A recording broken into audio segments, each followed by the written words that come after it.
നമ്മൾ വീടിനടുത്തുള്ള പമ്പിലെ പെട്രോളോ ഡീസലോ മോശമാണെങ്കിൽ നമ്മളവിടെ അടിക്കുമോ? അടിക്കുകയില്ല.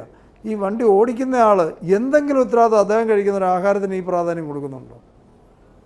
അത്ഭുതം തോന്നാറുള്ളൊരു കാര്യം, നമ്മൾ എത്ര ഡോൺ കെയർ ആയിട്ട് എത്ര ഒരു നിസ്സാര സാധനങ്ങൾ മെയിൻറ്റെയിൻ ചെയ്യുന്നതിന് പോലും ഒരു ഉത്തരവാദിത്വം നമ്മുടെ ഈ സാധനത്തിന് കൊടുക്കുന്ന ഒരു ഫുഡിനെക്കുറിച്ചോ അതിൻ്റെ ക്വാളിറ്റിയെക്കുറിച്ചോ എത്ര പേര് നോക്കുന്നുണ്ട്? ഒരു കാറോ ഒരു ടൂ വീലറോ മെയിൻറ്റെയിൻ ചെയ്യാൻ എന്തുമാത്രം ആൾക്കാർ എത്ര കൃത്യമായിട്ട് ഉത്തരവാദിത്തത്തോടെ നോക്കുന്നു, എത്ര കൃത്യമായിട്ട് സർവീസ് ചെയ്യുന്നു. അതിലൊരു പെട്രോൾ നമ്മൾ മോശമുള്ള ഒഴിക്കുമോ? നമ്മൾ വീടിനടുത്തുള്ള പമ്പിലെ പെട്രോളോ ഡീസലോ മോശമാണെങ്കിൽ നമ്മളവിടെ അടിക്കുമോ? അടിക്കുകയില്ല. ഈ വണ്ടി ഓടിക്കുന്ന ആൾ എന്തെങ്കിലും ഉത്തരവാദിത്വം അദ്ദേഹം കഴിക്കുന്ന ഒരു ആഹാരത്തിന് ഈ പ്രാധാന്യം കൊടുക്കുന്നുണ്ടോ?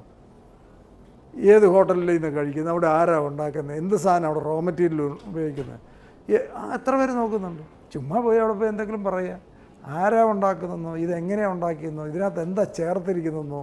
നല്ല ടേസ്റ്റുണ്ട്, നല്ല അടിപൊളി ഫുഡാണ്.